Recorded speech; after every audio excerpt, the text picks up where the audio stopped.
Hello, aspirants. Welcome to daily news analysis of the Hindu and Indian Express. Today the date is 4th March. So let's get started. यहाँ पर प्रधानमंत्री ने 100 days का agenda तैयार किया है for new government. That means he is pretty sure that he will be getting the third term. और यहाँ पे इन्होंने सेक्रेटरीज को कहा है कि आप लोग अपना काम एज इट इज करते रहिए जबकि पॉलिटिकल क्लास इलेक्शन में बिजी होगी इस वक्त because surely we will be coming back okay so that shows his confidence anyway यहाँ पर है non lapsable defence fund plan on hold. जी यहाँ पर नॉन लैप्सेबल का फंड समझने के लिए यू नीड टू अंडरस्टैंड कि डिफेंस जो प्रोक्योरमेंट होते हैं, जैसे डिफेंस में बजट दिया गया है कि आपको ये हथियार खरीदने हैं, वो हथियार खरीदने हैं, इसका ना जो जेस्टेशन पीरियड होता है यानी कि ये डील वगैरह पूरी फाइनलाइज होने में काफी वक्त लगता है। और ये लैप्सेबल अगर फंड होगा तो वो तो मार्च में जाकर लैप्स कर जाएगा, राइट। 1 साल के लिए बनाया जाता है बजट में जो आपको दिया जाता है। तो यहाँ पर 15th फाइनेंस कमीशन ने रिकमेंडेशन दिया था कि एटलीस्ट डिफेंस मिनिस्ट्री के लिए हमें नॉन लैप्सेबल फंड बनाना चाहिए, क्योंकि उसकी जो डील्स होती हैं, जो उसकी प्रोक्योरमेंट होती है, इट टेक्स टाइम। ये ऐसा नहीं है 7-8 महीने में हो जाएंगे, कई बार 2-2 3-3 4 साल लग जाते हैं एक डील को कंप्लीट होने में, राइट। तो यहाँ पे नॉन लैप्सेबल फंड बनाने की बात की थी और फिर उस टाइम गवर्नमेंट ने भी कहा था कि ठीक है हम सीरियसली इसको कंसीडर करेंगे। बट अब गवर्नमेंट ने अपना स्टैंड चेंज कर दिया है कि ये non lapsable fund for defence modernisation is off the table for now. Okay, उसके पीछे का रीजन है कि बजट जो होता है उसको स्क्रूटिनाइज करती है पार्लियामेंट। हर साल जितना सैंक्शन किया जाता है उसमें से आपने कितना खर्च किया एंड ऑल दैट, वो पार्लियामेंट्री कमिटीज का काम है स्क्रूटिनाइज करना। बट अगर वो नॉन लैप्सेबल बना दिया जाएगा, वो ईयर ऑन ईयर इकट्ठा होता रहेगा, तो वो पार्लियामेंट्री स्क्रूटनी को बाईपास कर जाएगा। ओके, तो ये रीजन दिया है गवर्नमेंट ने। यानी कि ये आपके काम की बात नहीं है, बस उन्होंने विकसित भारत का प्लान तैयार करने को कहा है। वही एज यूजुअल जो बातें वो करते रहते हैं, ग्रोथ पर फोकस करना है, सस्टेनेबल डेवलपमेंट पर, ईज ऑफ डूइंग बिजनेस पर, all these are goal for 2047 and okay. Now this is a point you should remember, क्योंकि इसी तरह के पॉइंट्स से आपका आंसर बनता है। जब आपको फॉरेस्ट फायर इंसिडेंट्स बहुत ज्यादा होते हैं, स्पेन में बहुत हुआ, यूएसए के हवाई में देखा गया, हमारे यहाँ भी उत्तराखंड हिमाचल में देखा जाता है। तो ये एक तरीका होता है that control burning of dry leaves, क्योंकि ये ड्राई लीव्स ही हैं जो समर्स में दिक्कत देती हैं। ठीक है, समर गर्मी ज्यादा होती है तो इनमें फायर लग जाती है और फिर पूरे जंगल में लग जाती है। सो बेटर है कि हम समर आने से पहले ही कंट्रोल वे में इनको धीरे धीरे जलाना शुरू कर दें, right. It began in the hill area outskirts of Guwahati. A forest fire management practice है ये एक तरह की। The control burning is carried out in fire prone forest area, right. ना ये सूखे पत्ते रहेंगे ना गर्मियों में इसमें फायर लगने के चांसेस होंगे। Okay, so that is one way you can post in your answers. हाँ, ये रहा नॉन लैप्सेबल डिफेंस फंड। क्योंकि इनका कहना है कि जितनी भी डिफेंस फंडिंग नीड्स होती हैं वो हम लोग मीट कर लेते हैं, जैसे as and when they arise. अगर हम लोग ऐसे नॉन लैप्सेबल फंड बनाएंगे तो it affects the parliamentary scrutiny and accountability. So at least this idea is off the table for now. Defense spending accounts for the largest outlay, and the Ministry of Defense had informed Parliament as recently as December 23. The only funds that are non-lapsable traditionally are those funds through cess levied for specific purpose. Now see, हमारे यहाँ अलग अलग cess लगाए जाते हैं, जैसे education cess लगाया जाता है, एग्रीकल्चर इंफ्रास्ट्रक्चर सेस लगाया जाता है। ये नॉन लैप्सेबल होते हैं। ऐसा नहीं है कि अगर आपने इस सेस को 1 साल यूज नहीं किया तो ये लैप्स कर जाएगा, ये नहीं करता है। Okay, remember this point for your exam. Cess के थ्रू जो पैसा आता है वो स्पेसिफिक पर्पज के लिए आता है। हेल्थ सेस लगेगा आप पे, एजुकेशन सेस भी लगता है आप पे, एग्रीकल्चर इंफ्रास्ट्रक्चर सेस भी लगता है। जो सेस लगाना चाहे गवर्नमेंट लगा सकती है। और सेस की बात ये होती है कि वो स्पेसिफिक पर्पज के लिए लगता है। जबकि जो सरचार्ज होता है, सेस और सरचार्ज दोनों ही ओवर एंड अबव लगते हैं आप जो टैक्स पे करते हैं उसके ऊपर। ओके, सेस जो होता है वो स्पेसिफिक जरूरत के लिए लगेगा, जबकि सरचार्ज इन जनरल लगता है, यानी कि सरचार्ज से आने वाले फंड पैसे को आप किसी भी सेक्टर में यूज कर सकते हो। ठीक है, और ये जो सेस होता है आपका, ये नॉन लैप्सेबल होता है, राइट। और हमने वो सब भी देखा था पिछले कुछ डिस्कशन में कि गवर्नमेंट कैसे इसको कंसोलिडेटेड फंड ऑफ इंडिया में ही रख रही है, इसको शिफ्ट नहीं कर रही है उस एग्जैक्ट फंड में जिसके लिए वो सेस कलेक्ट किया गया था। Okay, so it goes against the basic norms and parliamentary financial accountability. 15th finance commission ने रेकमेंड किया था कि एक dedicated non lapsable modernisation fund बनाना चाहिए for defence and internal security.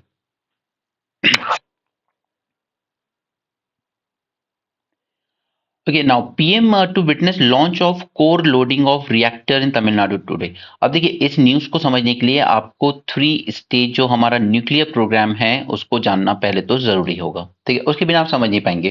तो एक बार जरा उसको देख लेते हैं हम लोग पहले। वो आपके प्रीलिम्स मेंस दोनों के लिए जरूरी भी है, आपको पता होना भी चाहिए वैसे भी। देखिए, ये होमी भाभा जी ने फॉर्मुलेट किया था 1950s में, क्योंकि हमारे इंडिया में क्या है, हमारे पास थोरियम के रिजर्व बहुत ज्यादा हैं। ठीक है, ये हमारी मोनोसाइट सैंड में मिलता है। All the coastal region, Orissa, Orissa, Andhra, Tamil Nadu, Kerala, इन सब में मिलता है। ठीक है, साउथ इंडिया के सभी जो सैंड है हमारी मोनोसाइट सैंड, उसमें मिलता है हमें। अगर हम थोरियम को यूज कर पाए तो हमें यूरेनियम इंपोर्ट करना या फॉरेन की पे जो हमारी डिपेंडेंसी है इंपोर्ट पर, वो कम हो सकती है। तो इसके लिए इन्होंने 3 स्टेज का प्लान बनाया था, बिकॉज थोरियम को direct as a fuel use नहीं किया जा सकता न्यूक्लियर रिएक्टर में। ठीक है, तो स्टेज 1 में हम लोग यूज करेंगे प्रेशराइज हैवी वाटर रिएक्टर। इसमें हम नेचुरल यूरेनियम यूज करते हैं to fuel the pressurise heavy water reactor to produce electricity.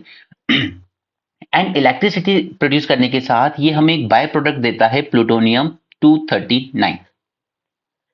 ये बात याद रखिए अभी के लिए, कि ये जो फर्स्ट स्टेज होती है प्रेशराइज हैवी वाटर रिएक्टर की, ये हमें इलेक्ट्रिसिटी तो बना के देगा, उसके साथ साथ हमें plutonium 239 as a by product भी देता है।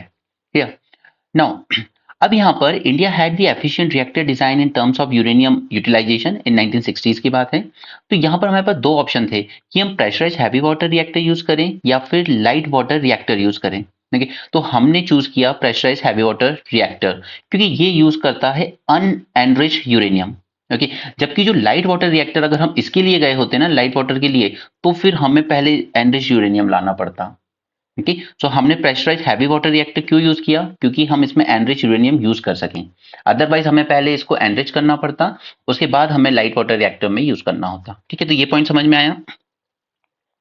नाउ, और दूसरा रीजन ये भी था कि हम लोग डोमेस्टिकली प्रोड्यूस कर सकते थे components of pressurise heavy water reactor. ठीक है, जबकि लाइट वाटर रिएक्टर के कंपोनेंट्स हम इंडिजिनसली खुद से प्रोड्यूस नहीं कर सकते थे, क्योंकि फिर हमें वो इंपोर्ट करना पड़ता। और 1960s में ऑलरेडी हमारे कोई इतने फॉरेक्स रिजर्व हुआ नहीं करते थे हमारे पास। ठीक है, तो ये 2 रीजन थे जिसने हमें कंपेल किया कि हम हैवी वाटर रिएक्टर के लिए जाएं, ना कि लाइट वाटर रिएक्टर के लिए। ठीक है, पहले तो हम एनरिच यूरेनियम अनएनरिच्ड यूज कर सकें, और दूसरा कि हम डोमेस्टिकली प्रोड्यूस कर सकते थे इसके कंपोनेंट्स। ठीक है, this is about first stage. फिर अब हमें ये जो बाय प्रोडक्ट मिला ना प्लूटोनियम 239, इसको यूज करना है सेकंड स्टेज में। तो सेकंड स्टेज में हमने बनाए fast breeder reactor. Now this second stage involves using plutonium 239 to produce fuel. ठीक है, यहां पर हम इसको यूज कर रहे हैं, जबकि शुरू में हमने क्या यूज किया था, हमने नेचुरल यूरेनियम यूज किया था। इलेक्ट्रिसिटी तो बनाई, उसके साथ साथ ये बाय प्रोडक्ट भी निकला। अब इसी बाय प्रोडक्ट को हम लोग यूज कर रहे हैं to produce fuel. Okay, to produce fuel which will be used in fast breeder reactor. This plutonium 239 undergoes fission, fission यानी breakdown होगा इसमें, to produce the energy. और एक बार जब हम लोग sufficient amount का plutonium 239 प्रोड्यूस कर लेंगे, उसके बाद थोरियम यूज करेंगे हम इस रिएक्टर में टू प्रोड्यूस यूरेनियम 233। ओके, और यही यूरेनियम फिर थर्ड स्टेज के लिए फ्यूल बनेगा। तो समझ में आया, फर्स्ट में हमने एकदम नेचुरल यूरेनियम यूज किया, इलेक्ट्रिसिटी प्रोड्यूस की, और यूरेनियम 239 हमें एज अ बाय प्रोडक्ट मिला। उस यूरेनियम 239 को हमने सेकंड स्टेज में प्रोड्यूस किया, इसमें फिजन एनर्जी परफॉर्म हुई और हमारे लिए इलेक्ट्रिसिटी जनरेट हुई। ठीक है, अब इसमें हमने थोरियम यूज करेंगे इसके साथ, यानी कि प्लूटोनियम 239 के साथ हम थोड़ा थोरियम मिक्स करना शुरू करेंगे और प्रोड्यूस करेंगे यूरेनियम 233। ओके, और ये यूरेनियम 233 यूज होगा स्टेज 3 में in advance heavy water reactor. The main purpose of stage 3 is to achieve sustainable nuclear fuel cycle. ठीक है, ये इसमें हम यूज करेंगे combination of uranium 233 and thorium.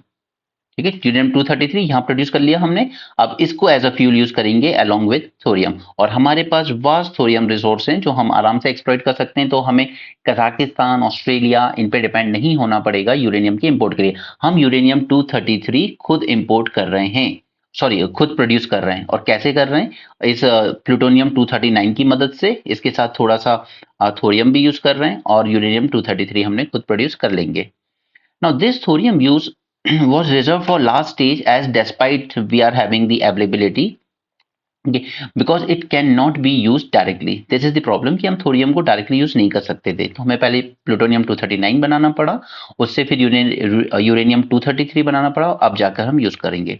क्योंकि थोरियम एब्जॉर्ब करता है न्यूट्रॉन्स को, which can more efficiently produce more plutonium in fast breeder reactor for faster growth। क्योंकि हमें देखिए हमारी जो सेकंड स्टेज है वो क्या है, फास्ट ब्रीडर रिएक्टर। यहाँ पे हम थोरियम भी यूज कर रहे हैं थोड़ा, है ना।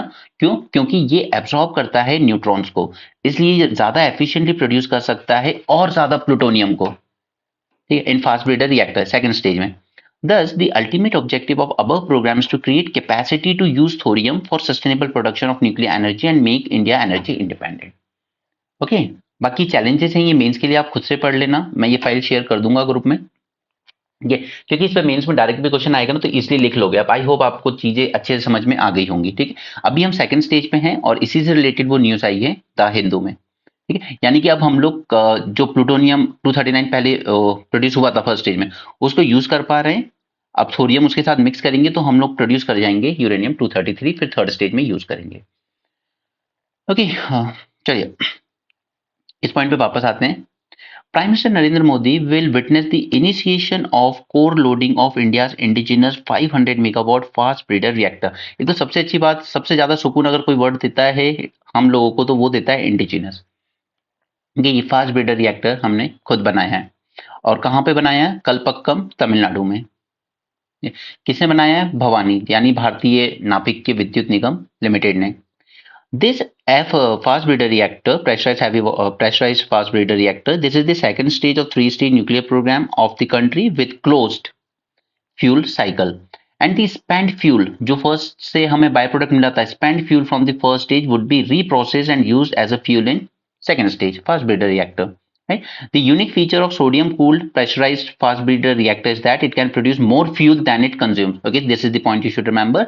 ये second stage में हम लोग और ज्यादा fuel produce कर पाएंगे कंपेयर टू जितना हमने इसमें कंज्यूम करने के लिए दिया है उसको, thus helping in achieving self reliance in fuel supply for future fast reactors with minimized nuclear waste generated from the reactor and advanced safety feature। ठीक है, तो ये काफी सेफ होगा, एफिशिएंट होगा, क्लीन सोर्स ऑफ एनर्जी होगा, और हम जो अपना गोल अचीव करना चाहते हैं नेट जीरो का 2070 वो बनने में मदद मिलेगी। नाउ वन थिंग इज कि India become the second country after Russia to have a commercial operating fast breeder reactor. Okay, I hope ये टॉपिक अच्छे से समझ में आया हो। इसको हमने डिटेल में इसीलिए किया है ताकि यही चीज मुझे आपको रिवीजन सीरीज में भी करानी थी, बट वो यहाँ पे हो गई, इसलिए अब वहां पे कराने की जरूरत नहीं है।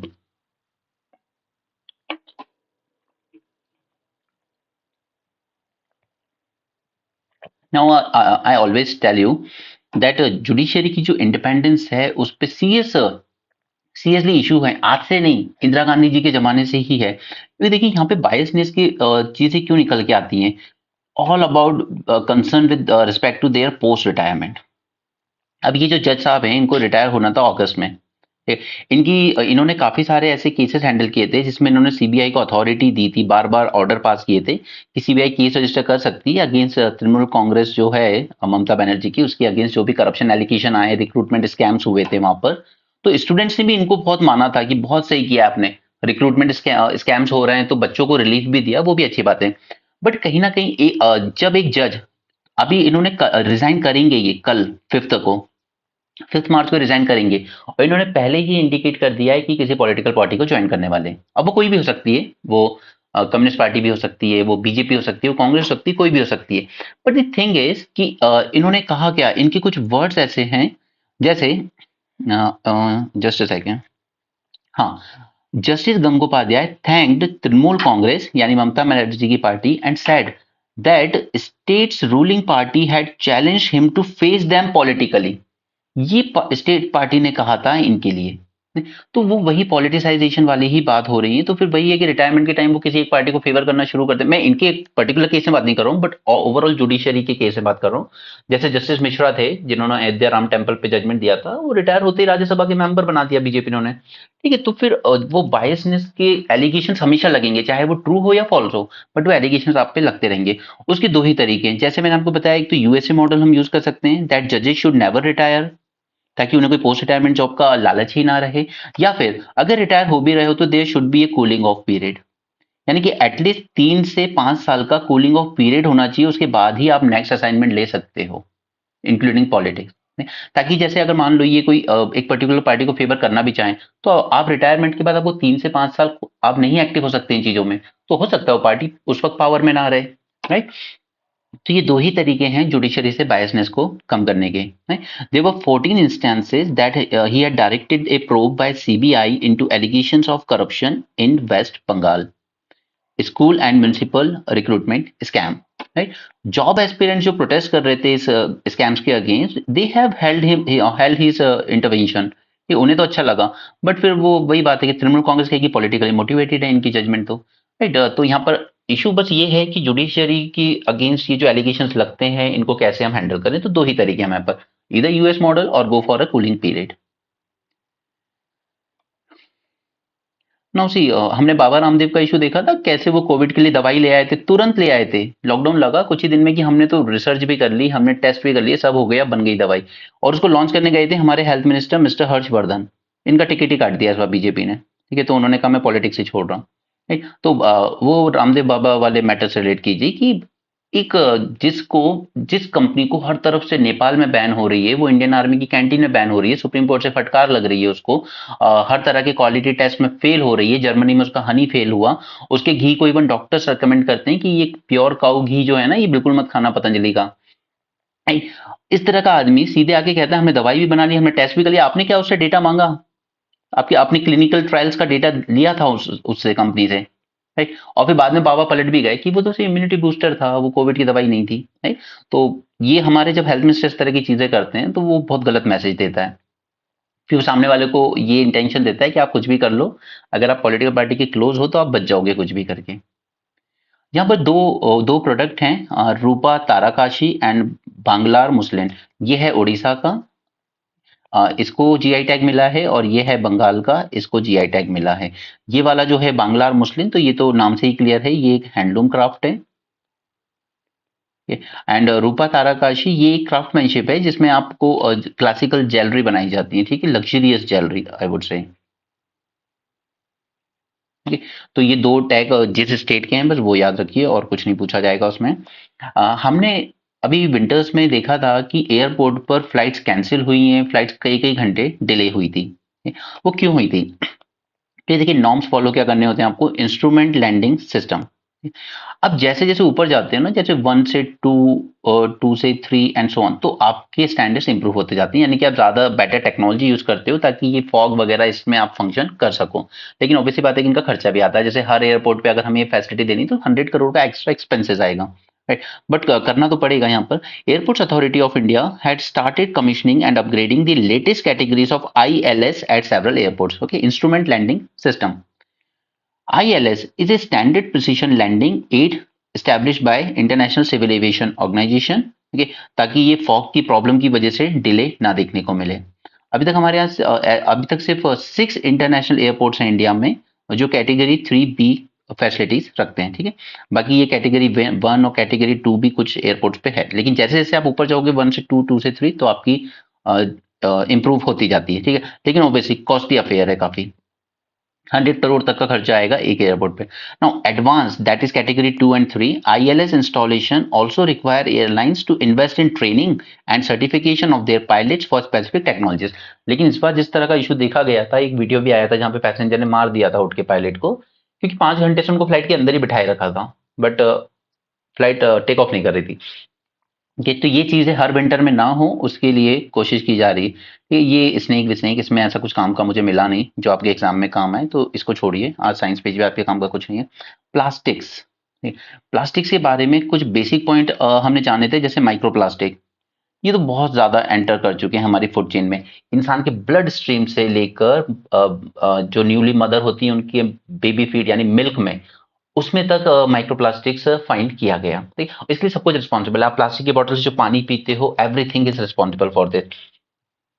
यहाँ पे ये फोकस कर रही है मोस्टली माउंटेन के कंटेक्स में, कि माउंटेन ये क्या होता है कि ये सारे प्लास्टिक वगैरह होते हैं ये फ्रीज हो जाते हैं अंदर, और फिर बाद में जब ग्लेशियर मेल्ट करते हैं तो माइक्रोप्लास्टिक के फॉर्म में ये आपके रिवर्स वगैरह में, ग्राउंड वाटर, इन सब जगहों पे आते हैं। अब माउंटेन के कंटेक्स में ही हमने उत्तराखंड से एक चीज और जानी थी कि वहां पर बहुत ही स्मार्टली QR कोड का यूज किया गया था। आप जब एक वाटर बॉटल खरीद रहे हो तो अगर 20 रुपए की बॉटल है तो आपसे 22 रुपीज लिए जाएंगे। अरे, और फिर जब आप उसको वापस डिस्पोजेबल जो जगह बनाई जाएगी वहां पर जब डालोगे तो अगेन आप स्कैन करेंगे, ये 2 रुपए आपके वापस आ जाएंगे जिस अकाउंट से आपने पे किया था उसी में। ठीक है, इंश्योर करने के लिए कि आप इस बॉटल को इस तरह से फेंके ना, आपसे थोड़ा एक्स्ट्रा चार्ज किया जाएगा और वो वापस रिटर्न कर दिया जाएगा जब आप उस बॉटल को वापस से उसी मशीन में डाल के जाओगे जहां पर से वो फिर चली जाएगी रिसाइकल होने के लिए। ठीक है? गवर्नमेंट कहती है हमसे कि वो 60% जो प्लास्टिक वेस्ट है उसको रिसाइकल करती है, बट ये जो हमारा CSE है, ठीक है, इसने इसकी रिसर्च ये कहती है कि जस्ट 12% रिसाइकल होता है हमारे यहाँ। और इस 12% में भी उनका ये कहना है कि ये चला जाता है वेस्ट टू एनर्जी प्लांट्स जो होते हैं, ठीक है, इंसिनरेशन हो जाता है यानी कि जला दिए जाते हैं। तो फिर ये अगर इस तरीके की चीजें हो रही है तो वो रिसाइकल कहाँ हुआ? वो तो आपने बर्न कर दिया पूरा, उसको पूरा रिलीज होगा उसमें से गंदी गंदी गैसेस केमिकल्स, तो वो रिसाइकल थोड़ी कहोगे, नहीं? तो यही इनका यहाँ पर टॉपिक है। Plastic is ubiquitous everywhere, top of the highest mountain to deepest of trenches in the ocean, हर जगह आपको प्लास्टिक मिल जाएगा, even inside the human lungs and placenta. Okay, मैंने आपको ना ब्लड में भी जा चुका है। Microplastic deposition and accumulation has been found in Himalayan mountains, rivers, lakes, and streams. These microplastic can be trapped in glaciers for a long time and released into rivers during snow melting. Soil pollution करेंगे, water pollution करते हैं Himalayan reason में, impacting it's biodiversity which is having adverse impact on the fresh water sources. ठीक है, अभी मैं आपको असम के दीपोर बिल का दिखाऊंगा, उसका भी आप केस दिखेगा। रैपिड एंड अनप्लान्ड अर्बनाइजेशन बढ़ रहा है, ठीक है, और अर्बनाइजेशन में हमेशा प्लास्टिक की डिमांड बढ़ती चली जाती है क्योंकि रेडी टू पैकेज चीजें हम लोग ज्यादा लेना प्रेफर करते हैं। Changing production and consumption pattern, okay, so there has been a quantum jump in tourist footfall is another reason for exacerbation of the problem, क्योंकि ये कहा भी गया है कि ये जो हिमाचल उत्तराखंड जैसी जगह है ना, वहां पे टूरिस्ट बहुत ज्यादा आ रहे हैं, उस वजह से क्या हो रहा है कि रोड्स ब्रॉड करने पड़ रहे हैं हमें, ये तो लैंडस्लाइड का रिस्क बढ़ता जा रहा है। उसी तरीके से आपको टूरिस्ट को हैंडल करने के लिए और ज्यादा होटल्स और ज्यादा कैफेटेरिया बनाने पड़ रहे हैं, तो आप माउंटेन को और ज्यादा कट डाउन करते जा रहे हो। ओके, और कट डाउन करने से क्या हो रहा है कि उसकी जो स्टेबिलिटी है वो पूरी तरीके से अफेक्ट हो रही है। उसी तरीके से अब जैसे शिमला है, शिमला में एक टाइम ऐसा भी आता है जब वाटर की शॉर्टेज हो जाती है वहां, लेकिन उसी टाइम पर टूरिस्ट सबसे ज्यादा भी जाते हैं, राइट? तो ये आपकी जो नेचुरल रिसोर्सेज हैं उन पर भी एक प्रेशर क्रिएट करते हैं, राइट? इसलिए ये आर्ग्यू किया जाता है कि हिमाचल और उत्तराखंड जैसों पे आप भले टूरिस्ट अट्रैक्ट करना चाहते हो, that is one way, but वो एक कोटा होना चाहिए वहां पर कि इस मंथ में इतने ही टूरिस्ट को अलाउ किया जाएगा, ताकि ये होटल कैफेटेरिया रोड्स इनको और ज्यादा ना बनाना पड़े, क्योंकि आप जितना ज्यादा डेवलप करने जाओगे वहां, उतना ज्यादा फिर आप वहां का जो इकोसिस्टम है, बायोडाइवर्सिटी, उसको डैमेज करते जाओगे। हमने उत्तराखंड में जब फ्लड आए थे तब देखा था, होटल्स रिवर बैंक पे बने हुए थे जो उस पे पूरे की पूरी तरीके से गिर गए, राइट? तो इस तरह की चीजें तभी होंगी जब टूरिस्ट की डिमांड और ज्यादा आने लगेगी, तो उसको थोड़ा रेगुलेट करने के लिए कोटा सिस्टम वहां होना चाहिए, ताकि जो हिमालयन रीजन की इकोलॉजिकल कैरिंग कैपेसिटी है उसको मेंटेन रखा जाए। ठीक है, हिमाचल प्रदेश में waste dumping in eco sensitive area by tourist and commercial establishment in Assam, एक रामसर साइट है दीपोर बोल, ठीक है, ये प्रीलिम्स के लिए याद रखिएगा, असम में रामसर साइट है Deepor Beel. Greater adjutant stork, ठीक है, एक तरह का पक्षी होता है, this greater adjutant stork have been feasting on the plastic waste in landfill instead of fish from the wetland. ठीक है, इसको फिश खानी चाहिए लेकिन ये प्लास्टिक वेस्ट जो पड़ा हुआ है लैंडफिल में, ये वहां पे खा रहा था। अरे तो ये दिखाता है कि प्लास्टिक का किस लेवल तक पहुंच चुका है। India has one of the highest mismanaged waste index at 98% in the world after Kenya, Nigeria, Mozambique. ये क्या बताता है? Gap in the waste management capacity and plastic consumption, यानी जितना प्लास्टिक कंज्यूम कर रहे हो कितना हम वेस्ट हैंडल कर पा रहे हैं। 98.55% बहुत ज्यादा होता है। गवर्नमेंट क्लेम करती है हम 60% रिसाइकिल कर रहे हैं, but centre for science and environment ये बताता है कि हम मेयरली रिसाइकिल कर रहे हैं 12% ऑफ द प्लास्टिक वेस्ट, और इसमें से भी 20% चला जाता है इंसिनरेशन, प्लास्टिक टू फ्यूल या रोड मेकिंग में। तो ये तो बर्न करने वाली बात होगी ना, आप तो बर्न कर रहे हो 20% को भी, तो ये रिसाइकल कैसे हुआ, राइट? अब इसके लिए काफी सारे रूल्स हैं। Solid waste management 2016, plastic waste management rule 2016, extended producer responsibility 22, ये सब रेगुलेटरी फ्रेमवर्क हैं। इतना सब होने के बाद भी हम ठीक से अचीव नहीं कर पा रहे हैं। Okay, PWM, EPR, they are not even recognised the special needs of the hills. ठीक है, हिल्स की स्पेशल नीड ये रिकग्नाइज नहीं करते हैं, इन्होंने पूरे इंडिया के लिए यूनिफॉर्म रेगुलेशन बना रखा है। हालांकि स्टेट लेवल पर स्पेशल लॉज बनाए हुए हैं, कई स्टेट्स ने बनाए, लेकिन फिर भी कोई ज्यादा इंप्रूवमेंट देखने को नहीं मिला है। Himachal Pradesh has a buyback policy for non recyclable and single use plastic waste since 2019, but there is still widespread littering. Now the collective mandate of all these three acts जो हमने ऊपर देखे, it require waste segregation at source. और ये India की सबसे बड़ी problem, हम लोग सेग्रीगेट नहीं करते हैं। चाहे वो हमारे घर से भी निकल रहा हो कचरा, हम सारा कचरा एक साथ डाल देते हैं, कोई सेग्रीगेट नहीं करते कि कौन सा रिसाइकलेबल है, कौन सा रिसाइकलेबल नहीं है। Okay, so we need a strategy to dispose of the plastic waste in scientific and sustainable manner. A huge amount of plastic waste which can be recycled still remains in the landfills. ठीक है, वो recycle हो सकता है लेकिन ना proper collection है ना सेग्रीगेशन है, और वो लैंडफिल में चला जाता है। Now, what we can do? We can ensure collaboration between local bodies यानी कि आपकी म्युनिसिपल वगैरह एंड PIBOs यानी कि जो आपके प्रोड्यूसर्स हैं, ओके, प्रोड्यूसर्स, उसके बाद आपके जो भी ब्रांड ओनर्स हैं, ठीक है, इन सब की मदद ले सकते हैं हम, ये प्रोड्यूसर, इंपोर्टर्स, ब्रांड ओनर्स की आप कोलैबोरेट कीजिए हमारे साथ ताकि हम इसको बेटर तरीके से रिसाइकल कर सकें।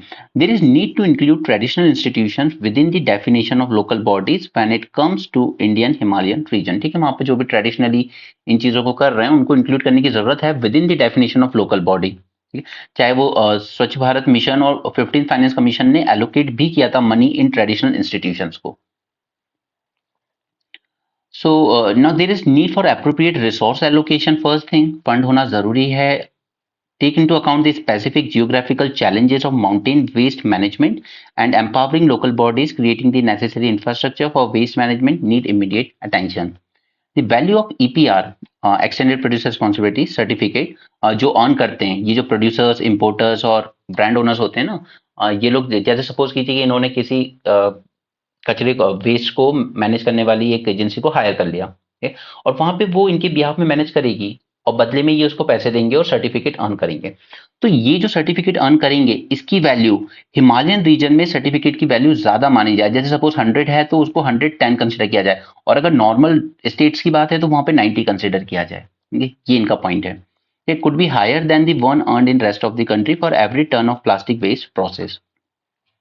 हमें सभी स्कीम्स का कन्वर्जेंस करना चाहिए यहाँ पे, चाहे वो मनरेगा हो या फाइनेंस कमीशन के ग्रांट्स हो। They should be use to create the infrastructure, maintain and run operation. Swachh Bharat Kosh trust भी बनाया गया है to facilitate the channelisation of philanthropic contribution. ठीक है, जो लोग देना चाहते हैं अपनी तरफ से, या फिर corporate social responsibility funds.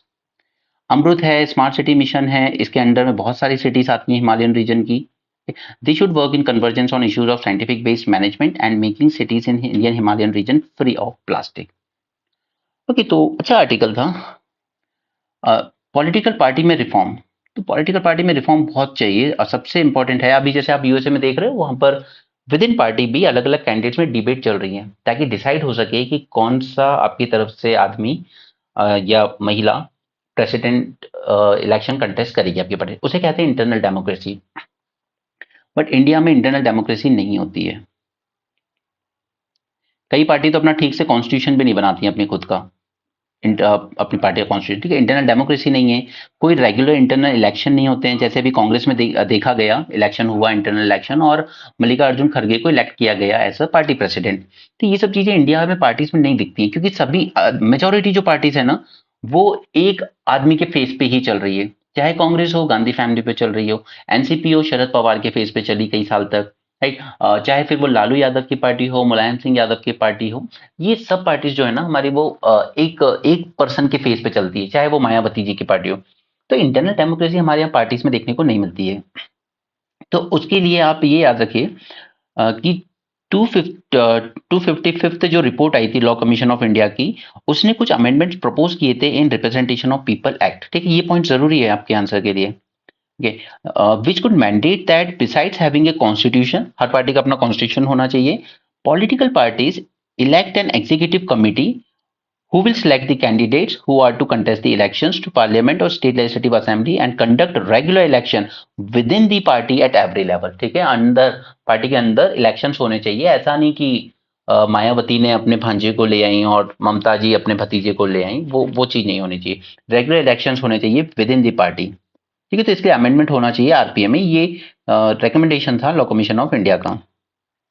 Law Commission of India also propose granting Election Commission of India the power to impose monetary penalties and withdraw the registration, यानी कि डी रजिस्टर कर दिया जाए इस पार्टी को, withdraw the registration of political party in case it fail to comply. तो ये 255th report का आप कोट करने के लिए यूज कर सकते हैं अपने एग्जाम में।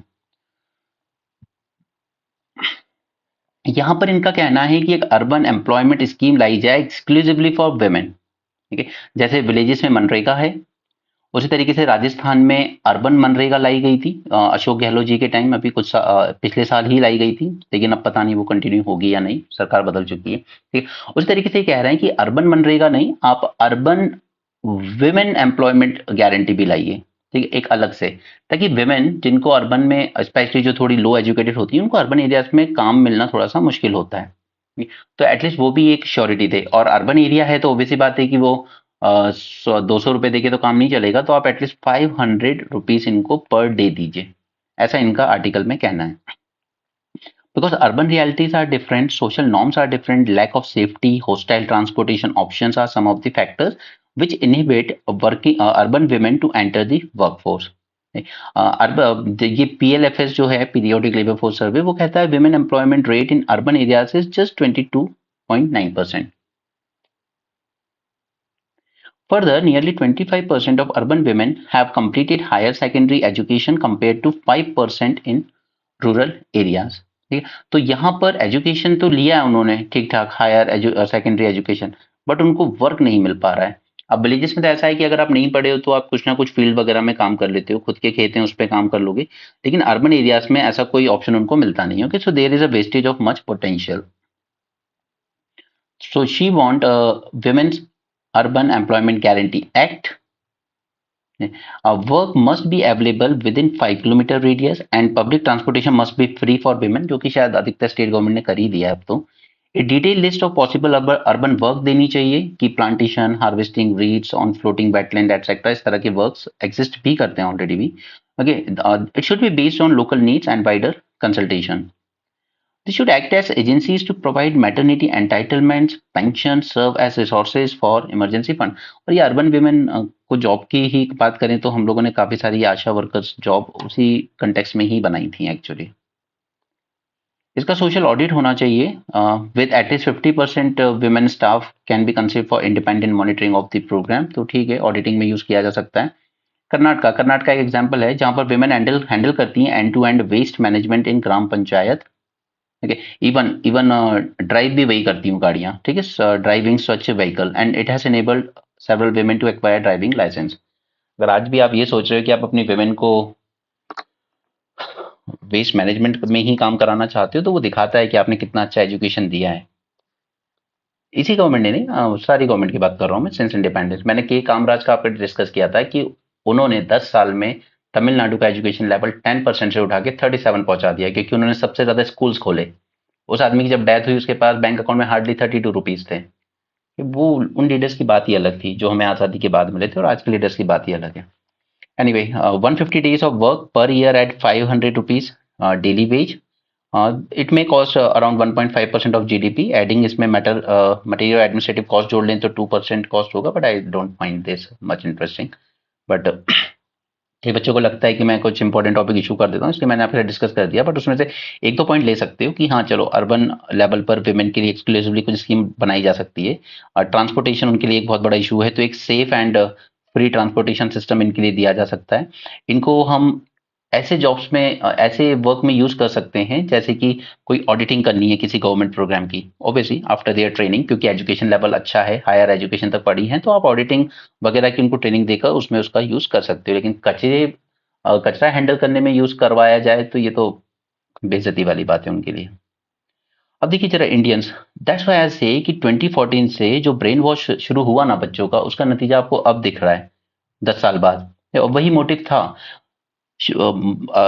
ऐसे लोग जो टेरियनिज्म को सपोर्ट करते हैं, जिनका मानना है कि स्ट्रांग लीडर होना चाहिए। देखिए, इस वर्ल्ड में स्ट्रांग लीडर जैसा कुछ नहीं होता। स्ट्रांग लीडर तो पुतिन भी है, लेकिन उसने अपने ही लोगों के पूरे राइट्स का नाश लगा रखा है। ठीक है, स्ट्रांग लीडर जी जिनपिंग भी है। इससे पहले माओ जैसे भी स्ट्रांग लीडर आए हैं, लेकिन उन्होंने पब्लिक के राइट्स को ही क्रश किया है। बट ये जो बच्चे जो अभी भी बड़े हुए हैं, 2014 में जो टीनेजर हुआ करते थे, अब जाकर वो वोटर बने, 10 साल की उम्र से आपके ब्रेन को ऐसे वॉश किया गया कि स्ट्रांग लीडर जैसा कुछ नहीं होता है। अगर स्ट्रांग कुछ होता है वर्ल्ड में, तो वो किसी भी डेमोक्रेसी में, तो वो होते हैं उसके इंस्टीट्यूशंस। ठीक है, आपकी जुडिशरी कितनी इंडिपेंडेंट है और कितनी अनबायस्ड है, वो होती है एक देश की स्ट्रेंथ। आपकी सीबीआई, ठीक है, आपकी ईडी, ये करप्शन केस में कितनी इंडिपेंडेंट है, ये कितनी अनबायस्ड है, ये डिसाइड करती है कि आपकी कंट्री कितनी स्ट्रांग होगी। आपका इलेक्शन कमीशन ऑफ इंडिया कितना स्ट्रांग है, कितना इंडिपेंडेंट है, कितना अनबायस्ड है, वो डिसाइड करता है। यूपीएससी आपका कितना जेन्युइन है, कितना फेयरली कंपटीशन करा रहा है, किस तरीके से वो बेस्ट टैलेंट को अट्रैक्ट कर पा रहा है, मेंटेनिंग द इंक्लूसिविटी। ऐसा नहीं कि सिर्फ हाई क्लास, हाई स्टेटस या अच्छे स्कूलों से पढ़ने वाले बच्चे ही आ पाए। उस एग्जाम को हॉलिस्टिक बनाइए, उसको इंक्लूसिव बनाइए कि जो बैकग्राउंड, ऐसे बैकग्राउंड से बच्चा आ रहा है जिसको ज्यादा अच्छा एजुकेशन नहीं मिला है, वो भी कॉम्पीट कर पाए। क्योंकि तो सीसेट पेपर को हद से ज्यादा टफ बना के आपने यही कर दिया था कि उसमें कुछ ऐसे बैकग्राउंड से आने वाले बच्चों को आपने वहीं बाहर कर दिया। कि तो ये इंस्टीट्यूशंस आपके कितने इंडिपेंडेंट होंगे, पॉलिटिकल इन्फ्लुएंस को अच्छे से हैंडल कर पा रहे हैं। जैसे टीएन सेशन जैसे इलेक्शन कमिश्नर आते थे जब, ये उन्होंने कहा था अगर ये चीज नहीं होगी तो इलेक्शन ही नहीं होंगे देश में। और आज के इलेक्शन कमीशन को देखिए, ठीक है, सेंट्रल विजिलेंस कमीशन को देखिए, ठीक है, आरटीआई एक्ट आपके जानबूझ के कमजोर कर दिए गए। उसके बाद आपका विसल ब्लोअर एक्ट था, बहुत अच्छा एक्ट था कि अगर मेरे डिपार्टमेंट में करप्शन हो रहा है तो मैं उसके खिलाफ आवाज उठा सकता हूँ, कंप्लेन कर सकता हूँ। लेकिन ये जो प्रेजेंट गवर्नमेंट आई, उसने एक इसमें अमेंडमेंट किया, उसने कहा कि जब तक आप अपना नाम नहीं लिखोगे कंप्लेन पे, तब तक हम कंप्लेन एक्सेप्ट ही नहीं करेंगे। यार मैं प्रूफ दे रहा हूँ कि यहाँ पे धांधली हो रही है, यहाँ पे कॉस्ट एस्केलेशन हो रहा है, करप्शन हो रहा है, आपको प्रूफ से मैटर है या मेरे नाम से? अगर नाम डिस्क्लोज करने, मेरा नाम जानने के बाद ही आप उसमें इन्वेस्टिगेशन करोगे तो सारे एग्जाम्पल बन जाने हैं सत्येंद्र दुबे जैसे, राइट? वो उनके साथ तो यही हुआ था ना, राइट? तो ये मूर्खों वाली हरकतें हैं जो ये मानते हैं कि हाँ हमें चाहिए स्ट्रांग लीडर या मिलिट्री, इवन मिलिट्री रूल को सपोर्ट करते हैं कुछ। और मैं ऐसे निब्बा निब्बी को वैसे भी देख चुका हूँ सोशल मीडिया पर, ट्विटर वगैरह पर जो हैंडल होते हैं कि मिलिट्री रूल सबसे अच्छा है, वही चाहिए इस देश को। म्यांमार में हालत देख तो रहे हैं मिलिट्री रूल की, इन्हें जरूरत है वर्ल्ड हिस्ट्री पढ़ाने की। मिलिट्री रूल देखना, देखिए हिटलर का टाइम, आप देखिए स्टालिन का टाइम, कि वो सब वही थे, मिलिट्री रूलर ही। देखिए जब भी किसी के हाथ में हथियार जाएंगे ना, वो उसका मिसयूज करेगा। जब भी पावर अनचेक्ड होगी, एकदम अनचेक्ड पावर हमेशा अपनी पब्लिक को प्रॉब्लम क्रिएट करेगी। इसीलिए हमेशा मिलिट्री को सिविलियन गवर्नमेंट के अंडर में रखा गया। पाकिस्तान में क्या हुआ, वहां की सिविलियन गवर्नमेंट उसकी मिलिट्री को कंट्रोल नहीं कर पाई। मैंने आपको नेहरू जी का एग्जाम्पल दिया था, करियप्पा के साथ ऐसे ही बैठ के डिस्कशन कर रहे थे, उन्होंने मजाक में कह दिया था करियप्पा ने कि ये जो थर्ड ड्रॉ रखा है ना, इसमें मेरा प्लान है आपकी सरकार हटाने का।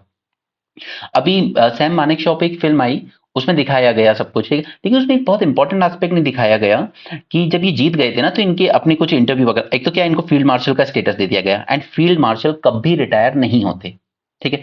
लेकिन इन्होंने बाद में, इंदिरा जी को ये लगने लगा था कि यार ये आदमी भी तख्ता पलट ना कर दे जैसा पाकिस्तान, क्योंकि पाकिस्तान में उस टाइम आयुब खान था, जब वो 1971 की वॉर हुई थी, उसने तख्ता पलट करके सरकार हटा दी थी और कैप्चर कर लिया था।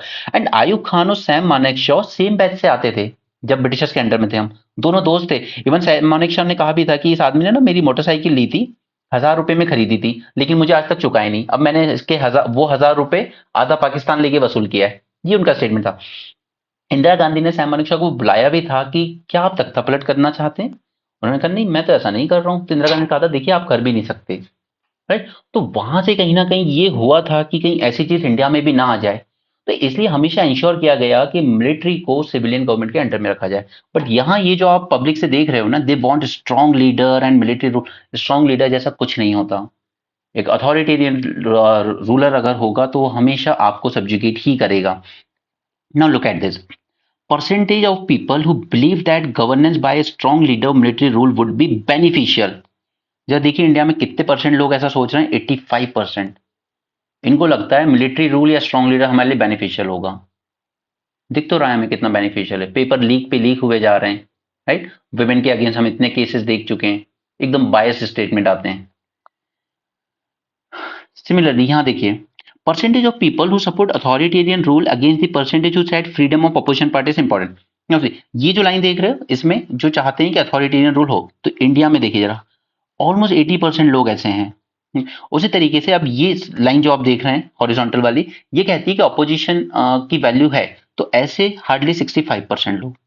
ये तो अपोजिशन चाहते भी नहीं है। अपोजिशन अगर नहीं होगा तो आप कभी जान भी नहीं पाओगे, ठीक है? फिर अग्निवीर जैसी स्कीम आती रहेंगी, आप 3-3 4-4 साल जॉब करके रिटायर होते रहिएगा, ठीक है? एंड पॉलिटिकल लीडर्स 80-90 तक जॉब भी करेंगे और वो मल्टीपल पेंशन भी लेंगे। वो जितने टर्म्स रह चुके हैं ना, उतनी पेंशन भी लेते हैं।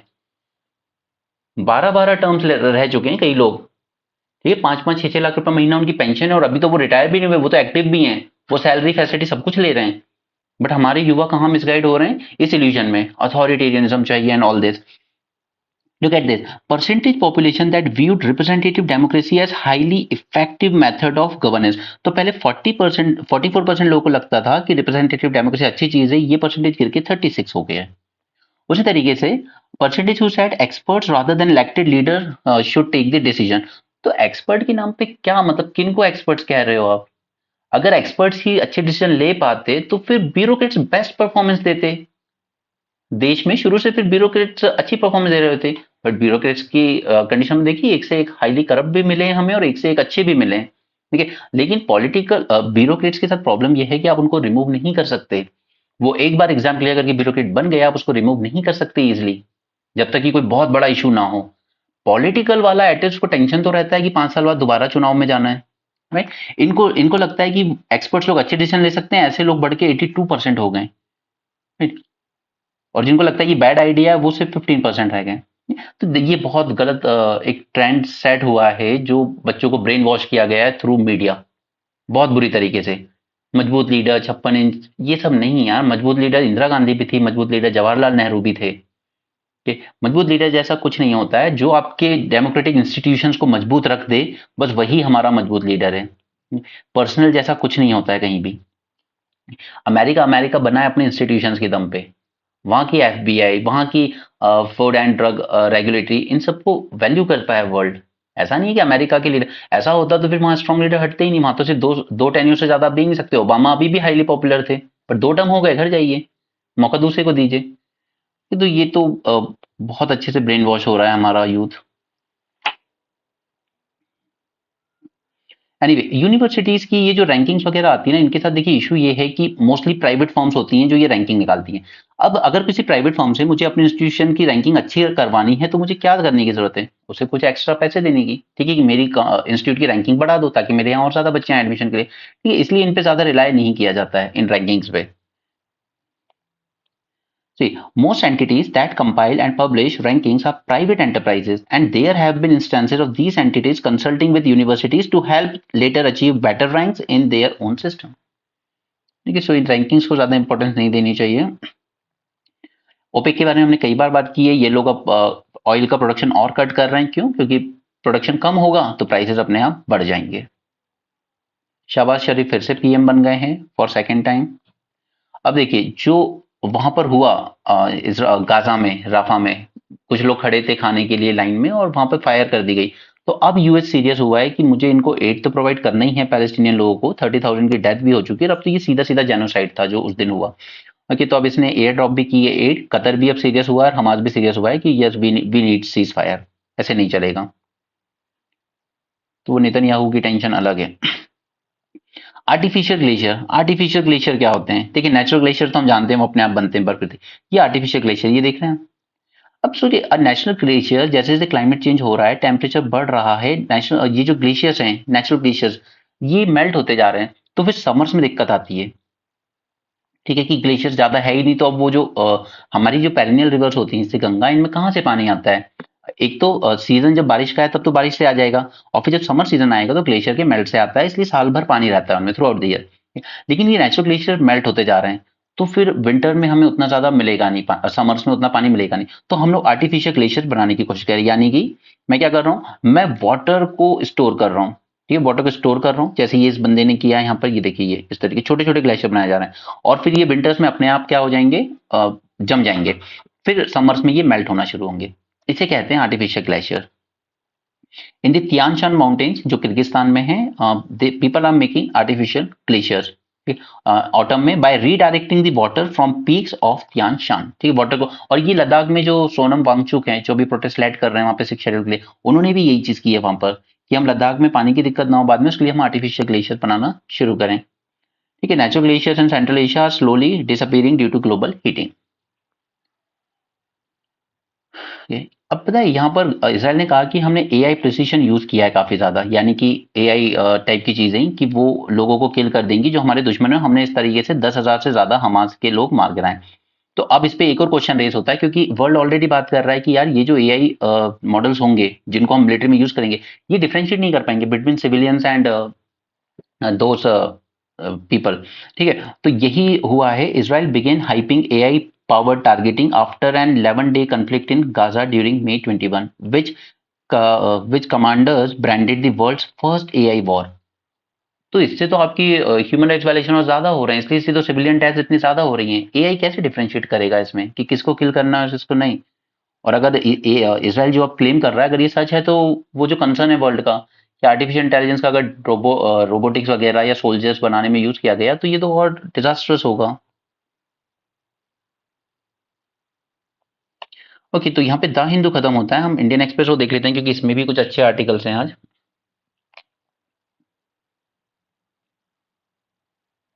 ये कैलकाटा हाईकोर्ट जज की बात हमने कर ली है। ठीक है, गवर्नमेंट रेडी है, कॉन्फिडेंट है कि हम आएंगे, तो 100 डेज का एक्शन प्लान वो अभी से प्रिपेयर भी कर रहे हैं। यहाँ पे कांग्रेस ने मैनिफेस्टो अपना जारी करा है, तो उसमें एक अच्छी चीज उन्होंने ये ऐड की, जर्मनी स्टाइल अप्रेंटाइशिप। मैं कांग्रेस की वजह से नहीं बोल रहा हूँ, मैं इसलिए बोल रहा हूँ कि जर्मनी स्टाइल अप्रेंटाइशिप हमें क्यों जरूरी है। ठीक है, अप्रेंटाइशिप ऐसी होती है जैसे आप कॉलेज से पास हुए, तो आपको कोई किसी कंपनी में जाकर या कॉलेज के फाइनल ईयर में कोई कंपनी आपको अपने यहाँ वर्कर रख ले, यानी कि आपको ज्यादा नहीं, बस सपोज 10,000 रुपए दे रही है कि आप आइए काम भी सीखिए, तो कंपनी के लिए काम भी हो जाएगा और आप कुछ स्किल गेन भी कर लेंगे। ठीक, तो अप्रेंटिसशिप क्या है कि आपको स्किल भी दे रही है और साथ में कुछ स्टिपेंड भी दे रही है, और कंपनी को क्या फायदा है कि उसको कम सैलरी भी देनी पड़ रही है यहाँ पे, और उसका वर्क भी हो रहा है इंजीनियर्स के थ्रू। राइट, उसे अप्रेंटिसशिप कहते हैं। तो German dual education model use करता है, vocational education plus training system. It allows smooth education to work transition with young people getting on the job time at a company while studying at a vocational school। ठीक है, यानी कि आप school में पढ़ भी रहे हो, साथ में आप एक कंपनी के साथ ट्रेनिंग करके वो भी ले रहे हो स्किल्स। ठीक है, ताकि आप जैसे ही पास आउट हो आपके पास स्किल्स भी हो, वर्क एक्सपीरियंस भी हो, और आपको जॉब मिलने की चांसेस बेटर हो। ठीक है, तो वो अच्छा है अगर ऐसा होता है तो। बट इंडिया में स्किल्स पे ध्यान दिया नहीं गया, बच्चों को छोड़ दिया गया अपने भरोसे, आप जानो मिल जाए जॉब तो ठीक है, नहीं मिले तो ठीक है। इसलिए हमारे यहाँ इंजीनियर्स की हालत ज्यादा खराब है। कुछ तो हमने नंबर ऑफ कॉलेजेस भी ज्यादा खोल दिए हैं। फेयर डील फॉर फार्मर्स, ये वही एमएसपी का इशू आ रहा है बार बार, इसको हम काफी हद तक डिस्कस कर चुके हैं, जिसमें सबसे इंपॉर्टेंट दो बातें जो अभी तक हमने इतने डिस्कशन में देखी है। फर्स्ट इज कि फार्मर जो है वो ये नहीं कह रहा है कि सरकार मेरा पूरा प्रोड्यूस खरीदे, वो बस ये कह रहा है कि जब मार्केट प्राइस एमएसपी से नीचे चली जाए, तो मैं डिस्ट्रेस सेल करने पे मजबूर ना हूं, तो उस टाइम गवर्नमेंट मुझे एश्योरेंस दे कि लाइए हम प्रोक्योर करेंगे आपका। ठीक है, जैसे एमएसपी दी गई है 2200 रुपए, तो 2000 रुपए पे अगर मार्केट प्राइस आ गया है, तो फिर मैं नुकसान में ना बेचूं, फार्मर को नुकसान में ना बेचना पड़े। सपोज मान लीजिए कि चलिए उसकी जो कॉस्ट आई थी इसको प्रोड्यूस करने में वो 1900 रुपीज आई थी, तो कुछ तो प्रॉफिट मिले ना। लेकिन एमएसपी आपने प्रॉफिटेबल दे दी, चलो कि आप इतनी एमएसपी पे बिकेगा, लेकिन अगर मार्केट प्राइस गिर के आपके 1800 हो गए सपोज, ठीक है 1800, तो ये तो उसका जो खर्चा हुआ था उसकी प्रोडक्शन कॉस्ट से भी नीचे चला गया। ठीक है, तो ऐसे में मार्केट में ना बेचना पड़े और गवर्नमेंट मुझे एश्योरेंस दे कि हम प्रोक्योर करेंगे, एक तो ये बात आई है। ठीक है, तो ये सब लोग जो गुमराह कर रहे हैं ना किसान मैटर, वो ये कह रहे हैं कि इससे देखिए कितना महंगाई हो जाएगी, महंगा हो जाएगा, सरकार के लिए अनसस्टेनेबल हो जाएगा, सरकार के लिए खर्चा हो जाएगा। सरकार को सिर्फ उस टाइम पे इंटरफेयर करना है जब मार्केट प्राइस लो होंगे एमएसपी से, हमेशा नहीं करना है। अगर सपोज कि मार्केट प्राइस कोई कंपनी या इंटरनेशनल मार्केट में डिमांड आई है, नीचे डिमांड आई, अगर मार्केट प्राइस एमएसपी से ऊपर होंगे, तो क्यों बेचेगा वो सरकार को जाके? फिर तो वो उस प्राइवेट फर्म को ही बेच देगा ना कि चलिए आप मुझे एमएसपी से ऊपर दे रहे हैं, मैं आपको बेच रहा हूँ। राइट, तो सरकार को उसी वे टाइम पर इंटरफेयर करना होगा जब प्राइसेस लो होंगे, और वो हमेशा नहीं होते हैं। पिछले साल भी हमने देखा किसान ने अपना मेजोरिटी प्रोड्यूस प्राइवेट को बेचा है, सरकार को नहीं बेचा। सेकंड, अगर ये फर्स्ट वाला केस बनता भी है, ओके दिस केस ए, अगर ये बनता भी है, तो इस केस में किसान क्या कह रहा है कि चलिए मैं प्राइवेट वाले को 1800 में ही बेचने को तैयार हूं, जबकि मेरा प्रोडक्शन कॉस्ट क्या आया 1900।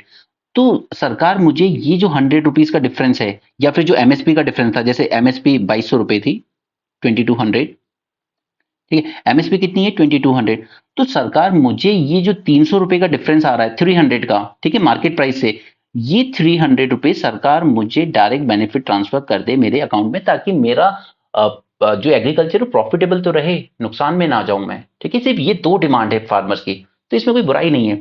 बाकी कुछ एक डिमांड है, जैसे थर्ड डिमांड उनकी थी कि हमें पेंशन दी जाए, क्योंकि एक एज के बाद जो वर्कर होता है खासकर उसके साथ प्रॉब्लम हो जाती है, वो नहीं कर सकता फिजिकल लेबर। ठीक है, तो ये भी कोई बुरी बात नहीं है। फोर्थ है उनका डेट वेव किए जाए हमारे। तो डेट वेवर वाली बीमारी सरकार ने ही जनरेट की है।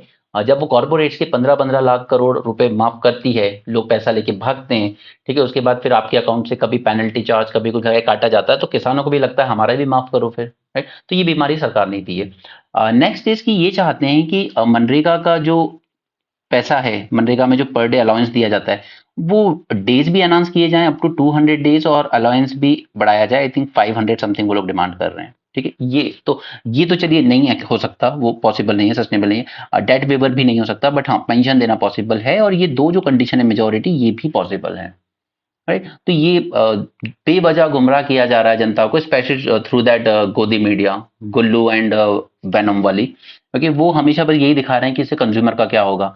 या कंज्यूमर का क्या होगा, तो कंज्यूमर इस वक्त टैक्स कितना पे कर रहा है गवर्नमेंट को। मैंने आपको एग्जांपल दिया डीजल पेट्रोल का, 7 टाइम्स 9 टाइम्स बढ़ाया गवर्नमेंट ने, तब कंज्यूमर को दिक्कत नहीं हुई। 400 रुपए का सिलेंडर 1200 को, तब दिक्कत नहीं। सिर्फ फार्मर की जब बात आती है तो गवर्नमेंट स्टैंड ले लेती है प्रो कंज्यूमर। उसे सिर्फ कंज्यूमर्स की ज्यादा चिंता होती है, या ना कि प्रोड्यूसर की, जबकि उसकी पूरी जिंदगी प्रोडक्शन पे डिपेंड है। तो ये 700 डेज मांग रहे हैं, मनरेगा में 700 रुपीज पर डे मांग रहे हैं, तो ऑब्वियसली वो तो सस्टेनेबल नहीं है, वो पॉसिबल नहीं है। पेंशन वाली डिमांड चलो एड्रेस की जा सकती है, loan paper not possible. Okay, but अब चलिए, ये तो ठीक हो गया इशू, बट क्या स्टेप्स ले सकती है फिलहाल गवर्नमेंट अगर एमएसपी नहीं देना है लीगली। तो देखिए, first is to remove the export control. Foreign में या इंटरनेशनल मार्केट में जब किसी चीज की डिमांड आई है, एक्सपोर्ट के प्राइस वहां पे प्राइस बढ़ रहे हैं, तो हमारे फार्मर्स को एक्सपोर्ट करके फायदा लेने दीजिए। लेकिन गवर्नमेंट क्या करती है, नहीं नहीं यार, वहाँ इंटरनेशनल मार्केट में शॉर्टेज हो रही है, तो अगर हम भी एक्सपोर्ट करना शुरू कर देंगे तो यहाँ पर हमारे डोमेस्टिक में कमी हो जाएगी, और फिर डोमेस्टिक में प्राइस बढ़ जाएंगे तो कंज्यूमर गुस्सा हो जाएगा, इन्फ्लेशन बढ़ जाएगा। या कंज्यूमर का ही हमेशा देखोगे या प्रोड्यूसर का भी देखोगे, ठीक है। तो फर्स्ट थिंग इज कि आप रिमूव कीजिए ये एक्सपोर्ट कंट्रोल। ओनियन के प्राइसेस बढ़े थे, सरकार इंटरनेशनल मार्केट में, तो किसान को बेनिफिट होने वाला था, सरकार ने एक्सपोर्ट पे रिस्ट्रिक्शन लगा दी। तो इस तरह से फार्मर के अगेंस्ट जाइए। तो फर्स्ट स्टेप कि हमें रिमूव करनी चाहिए एक्सपोर्ट कंट्रोल। दूसरा, स्टॉकिंग लिमिट रिमूव कीजिए ट्रेडर्स पे, उसके स्टॉक करना है करने दो, ठीक है। अब सरकार के चाहती है मार्केट में रिलीज होने दो ताकि कंज्यूमर के लिए आसानी रहे, बट फिर प्रोड्यूसर का क्या। उसी तरीके से stop unloading rice and wheat below economic cost of FCI. अब इकोनॉमिक कॉस्ट ऑफ एफसीआई मैंने आपको बताया था, ये जिस कॉस्ट पर प्रोक्योर कर रहा है एफसीआई, लेकिन सरकार क्या चाहती है, कंज्यूमर को इजी मिले, तो कई बार ये एफसीआई कह देती है कि आप रिलीज कर दो ये अनाज ओपन मार्केट में, इवन कम कॉस्ट पे भी करना पड़े तो करो, ताकि कंज्यूमर को सस्ता मिले। बट अगेन फिर उसमें फार्मर मात खा जाता है, फिर एफसीआई कहती है कि हम अभी आपका पैसा नहीं दे पाएंगे। Second, government must strengthen and free up futures market. Future market मैंने आपके साथ पिछली बार डिस्कस किए थे, यानी कि आज हम लोग डील कर लेंगे कि 3 महीने बाद आप मेरा एग्रीकल्चर प्रोड्यूस इतनी कीमत पे खरीदोगे, ठीक है। इसको फ्री कीजिए आप, फ्यूचर्स मार्केट को, ऑप्शन मार्केट को, वेयर हाउस रिसीट सिस्टम को। Encourage farmer producer organization to be part of organized value chain on digital commerce, ठीक है। और गवर्नमेंट इंटरवीन करे, जैसा मैंने आपको बताया, सिर्फ तब करे जब सडन प्राइस क्रैश हो रहा है, कि फार्मर की इनपुट कॉस्ट भी रिकवर ना हो, ऐसे टाइम पे आप इंटरवीन कीजिए गवर्नमेंट। कौन कह रहा है कि पूरा प्रोड्यूस खरीदिए और हर साल खरीदिए। For that an augmented stabilization fund बनाया जा सकता है एज ए लास्ट रिसोर्ट, कि चलिए गवर्नमेंट इस फंड से पैसा देगी, ठीक है। वो जो हमने डिफरेंस देखा ना 300 का, इसको कहते हैं भावांतर, भाव में जो अंतर आए, ठीक है, price difference, price deficiency, right. तो उसके लिए स्टेबलाइजेशन फंड को यूज किया जा सकता है, not as a first resort. तो हमें एलिमिनेट करने की जरूरत है अर्बन कंज्यूमर बायस, ठीक है। ये जो अर्बन कंज्यूमर बायस है ना गवर्नमेंट का, कि सिर्फ कंज्यूमर का ही ध्यान देना, वो सही नहीं है। मैक्रोन वर्सेस पुतिन, ये है फ्रांस के, ये है रशिया के। इन्होंने कह दिया था कि या नाटो फोर्सेस को ना अपने सोल्जर्स अब भेजने चाहिए यूक्रेन में, क्योंकि रशिया अपर हैंड गेन कर रहा है। तो पुतिन ने थ्रेटन किया कि आइए, स्वागत है आपका न्यूक्लियर वॉर में, अगर आपका मन है तो आ जाइए, ठीक है। तो इस फ्रांस के उस पर कुछ वहीं के, स्पेशली जर्मनी, वही गुस्सा हो गया, यार कैसे उलझुल स्टेटमेंट देते रहते हो तुम, ठीक है। तो प्रॉब्लम ये है कि यूक्रेन जो है ना वो फंस गया है बुरी तरीके से। एक तरफ है अमेरिका, यूएसए, जहां पर ऑलमोस्ट आने वाला है ट्रम्प, और वो क्या कहता है कि मैं तो रशिया को कहूंगा अटैक कर दो इन पे, क्योंकि ये लोग फंडिंग नहीं देते नाटो को, ठीक। तो एक तो यूएसए जो हमेशा कह रहा था कि यूरोप की प्रोटेक्शन है वो मैं करूंगा, ठीक, अब वो थोड़ा आइसोलेशन में है, वो नहीं करना चाहता। रिमेंबर कांग्रेस ने वो फंड वाला एड जो था यूक्रेन के लिए, वो भी पास करने से ब्लॉक कर रखा है। अभी प्रेसिडेंट ने साइन कर दिया, बट उनकी जो कांग्रेस है, जो पार्लियामेंट है, उसने क्लियर नहीं किया, ठीक है। तो यूएस से थोड़ा आइसोलेशन की तरफ जा रहा है। यूरोप की प्रॉब्लम ये है कि एक फ्रांस को छोड़ दें तो और किसी कंट्री के पास इतनी अच्छी मिलिट्री नहीं है कि वो ग्राउंड लेवल पे जाके वहां फाइट कर सके। अफगानिस्तान में नाटो फोर्सेस के डिफीट होने का तालिबान से, पता है रीजन क्या था? सबसे बड़ा रीजन ये था कि ऐसे लड़के थे जिन्हें एक्सपीरियंस नहीं था वॉर का। सिर्फ एक यूएसए के सोल्जर छोड़ दो आप, तो यूरोप की कंट्रीज इतनी पीसफुली रहती हैं कि उनके लड़के ज्यादा वॉर का एक्सपीरियंस है ही नहीं उन्हें, तो वो अफगानिस्तान में फाइट कर नहीं पाए। सिर्फ यूएस सोल्जर्स ही फाइट कर पाए थे वहां ठीक से। बाकी यूरोप की अलग अलग कंट्री से जो सोल्जर्स रिक्रूट हुए थे, they were not able to fight in Afghanistan. वो एक रीजन था इनके हारने का, कि इतना पीस है चारों तरफ उनके यहाँ, वो इतना आप कितनी भी अच्छी ट्रेनिंग ले लो, जब तक आपने रियल बैटल में पार्टिसिपेट नहीं किया है, वो एक अलग ही सीन होता है टोटल। ठीक है, ट्रेनिंग में परफॉर्मेंस कभी ये नहीं कह सकती कि आप वहां बैटल फील्ड में भी उतना अच्छा कर लोगे। तो यूएस का एक कंसर्न सही भी है कि सारी जिम्मेदारी मैंने ही थोड़ी ले रखी। ठीक है, बाकी रशिया तो पुतिन तो खैर आप देख ही रहे हो उसका तो एटीट्यूड। बट देखिए यहाँ पर उसने बहुत अच्छी बात कही है पुतिन ने, कि उसको सिंपल कुछ एक चीजें चाहिए, वो नेगोशिएशन करने को तैयार है, वो वॉर को एंड करने को तैयार है, लेकिन वो चाहता है कि पीस ऑफ टर्म ऐसे हो कि कीव में यानी यूक्रेन में एक प्रो रशियन रिजीम बिठाइए, ये pro USA pro NATO regime हटाइए, ये जेलेंस्की वाली। ठीक है, मैं आपको बार बार यही कह रहा हूँ, इस आदमी ने पूरे यूक्रेन को बर्बाद कर दिया। क्यों? क्योंकि जनता सोती रही, वोट दे दिया और सो गए, देखा ही नहीं, फॉरेन पॉलिसी में इंटरेस्ट नहीं लिया। इसलिए अभी हमारे जो फॉरेन मिनिस्टर है ना, उन्होंने कहा भी था, अभी कल का ही स्टेटमेंट है उनका, कि people should take interest in the foreign policy. लेकिन वो चीज कब आएगी? जब बच्चे न्यूज़पेपर एनालिसिस जैसी चीजों को देखेंगे। इस गोदी मीडिया को तो हटाइए, अब वो किसी काम के नहीं है, वो हिंदू मुस्लिम वाले हैं, ठीक है। लेकिन ठीक है, आप एनालिसिस देखोगे तब होगा, आप न्यूज़पेपर पढ़ोगे तब होगा, ना कि इंस्टा पे रील्स देख के फालतू की। और रील्स भी क्या, मैं सुबह से उठा या उठी और मैंने ये काम किया, आप देख रहे हो उसको मजे से, शेयर टाइम वेस्ट, राइट। तो बेकार उसमें हो रहा है। तो यहाँ पे इनका है रशिया का, कि अगर आप प्रो रशियन रिजीम सेटअप करने को तैयार हो कीव में, और एक न्यूट्रलाइज यूक्रेन, यानी कि अगर मेरे प्रो ना हो तो भी आप एंटी प्रो भी, यानी कि कहीं ना कहीं यूक्रेन को एज अ बफर स्टेट रखना चाहता है, जैसे हम लोगों ने नेपाल भूटान ऐसा बफर स्टेट रखे हैं चाइना इंडिया के बीच में। ठीक है, इधर रशिया हो, इधर बाकी का यूरोप यानी कि नाटो हो।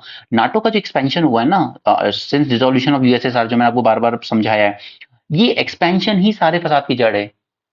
या आपने जॉर्जिया को अपनी उसमें लेना चाहा, 2008 में आपने स्टेटमेंट दे दिया जॉर्जिया यूक्रेन हमें ज्वाइन कर सकते हैं, और रशिया ने इन्वेट कर दिया था जॉर्जिया को, और वहां खत्म भी कर दिया था मैटर कुछ ही मंथ में। बट यूक्रेन में रशिया भी फंस गया है, राइट। तो सारा कल्प्रिट जो है वो नाटो है, उसका जो एक्सपेंशन है। यहाँ पे एनर्जी ट्रांजिशन की बात की गई है, बट इतना कोई आपके काम की चीज नहीं है। दी ओनली थिंग इज कि जब तक वर्ल्ड में ऐसे बड़े बड़े कॉर्पोरेट्स हैं जो ऑयल और गैस के प्रोडक्शन में लगे हुए हैं, ये कभी एनर्जी ट्रांजिशन होने देंगे क्या? कि अपना प्रॉफिट कम होने देंगे? नहीं होने देंगे। ठीक है, ऑयल आज भी उसी तरीके से निकाला जा रहा है जैसा 100-150 साल पहले निकाला जाता था। जबकि कंप्यूटर जो कुछ ही साल पहले आया, वो कंप्यूटर आज छोटा सा होके आपकी हथेली पे पहुंच गया है। जब उसमें डेवलपमेंट हो सकते तो क्या ऑयल एंड गैस में नहीं हो सकते थे? हो सकते थे। बट यहाँ देखिए जरा, 5 largest private international petroleum companies, ठीक है, ये नाम दिए हुए हैं यहाँ पर इन लोगों ने। तो ये 5 लार्जेस्ट, और ये इंटरनेशनल लेवल की 5 लार्जेस्ट है, तो ये इतना रेवेन्यू जनरेट करती है कि ये कभी भी किसी भी सरकार को, पॉलिटिशियंस को ऐसी पॉलिसीज नहीं बनाने देती है जो उनके प्रॉफिट पे अफेक्ट कर सके। ये यहाँ पर बीबीआई इनिशिएटिव आया था। देखिए हम कहते हैं कि हमारा जो साउथ इंडिया एशिया है वो बहुत लीस्ट इंटीग्रेटेड है। जो सार्क हम बात करते हैं, अफगानिस्तान, पाकिस्तान, नेपाल, भूटान, इंडिया, श्रीलंका, बांग्लादेश, ठीक है, हम लोग बहुत लीस्ट इंटीग्रेटेड, कनेक्टिविटी नहीं है, ना रेल कनेक्टिविटी है ना रोड कनेक्टिविटी है।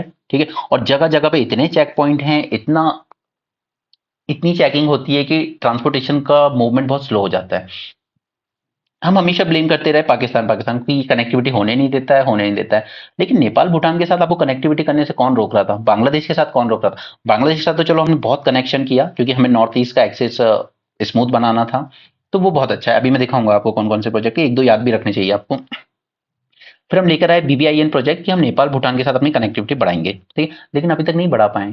ठीक है, तो यहाँ कौन रोक रहा है आपको? प्रॉब्लम इंडिया के साथ ये है कि हम कमिट तो बहुत कुछ कर देते हैं, हम फंड भी कमिट कर देते हैं, प्रोजेक्ट भी कमिट कर देते हैं। हमने आईएमटी कॉरिडोर, कलादान प्रोजेक्ट हमने सब लॉन्च कर दी, चाइना इतने टाइम में कंप्लीट भी कर देता है। तो हमेशा साउथ एशियन कंट्रीज की ये कंप्लेन रही है कि इंडिया इंडिया अपनी जो प्रोमिस होता है वो टाइमली फुलफिल नहीं करता है। वो जैसी हम बीमारी हमारे अंदर देश में है ना, कि एक एक प्रोजेक्ट एक्सटेंड होता रहता है, उसकी कॉस्ट बढ़ती रहती है, टाइम बढ़ता रहता है, वही बीमारी हमारे साथ इंटरनेशनल लेवल पे भी आ जाती है।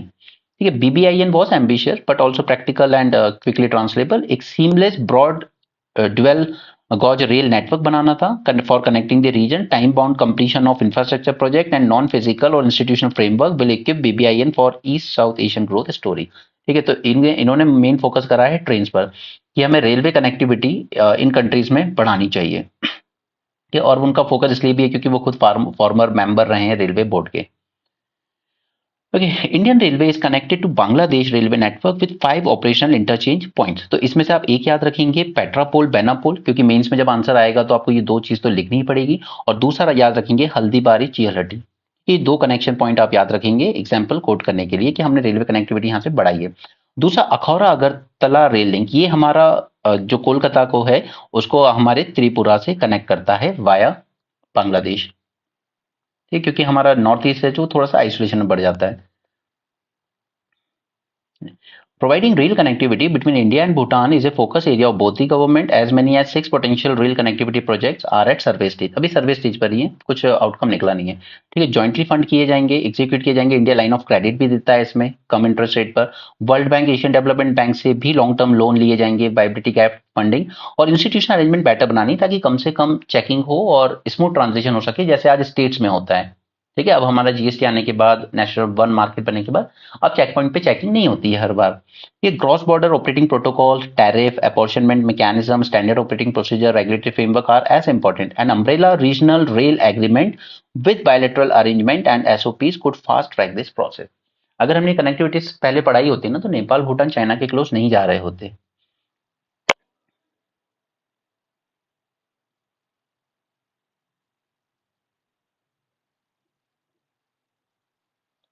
यहाँ पे क्रिटिकल मिनरल्स की बात है तो इस पे मैंने कल आपके साथ प्रीलिम्स में भी डिस्कस किया, उससे पहले हम मेंस 450 प्लस में भी इस पे सेपरेट लेक्चर कर चुके हैं इस पे। ठीक है, गवर्नमेंट ने 30 मिनरल्स की लिस्ट निकाली थी जो आपको एक बार देखनी चाहिए। एंड विद इन दिस 30 एक है रेयर अर्थ एलिमेंट, और within this rare earth element there are 17 element जिसकी लिस्ट आपको याद होनी चाहिए, प्रीलिम्स में पूछे जाने के पूरे चांसेस हैं।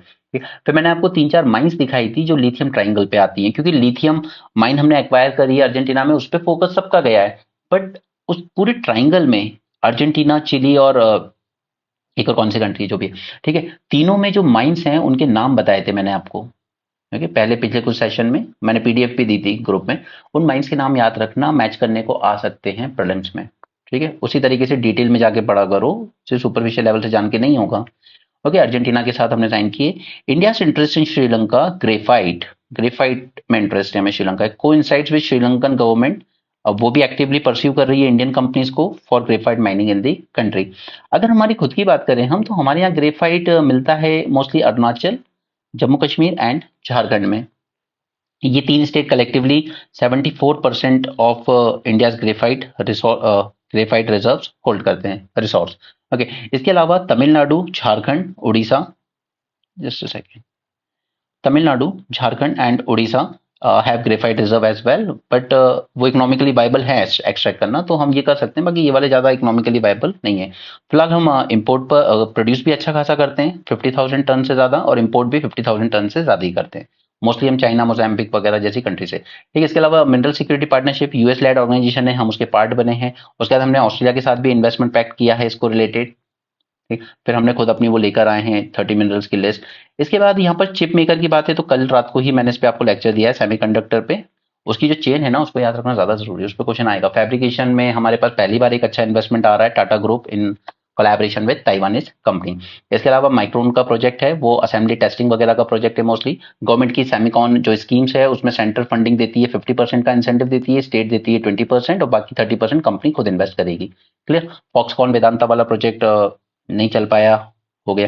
ठीक, अब ये है कि स्टेट्स को अगर सेंट्रल स्कीम में इंटरेस्ट फ्री लोन चाहिए ना तो ब्रांडिंग नॉर्म्स फॉलो करने होंगे। मोदी जी की फोटो लगाइए वहां, तभी मिलेगा आपको। ठीक है, दिस इज नॉनसेंस।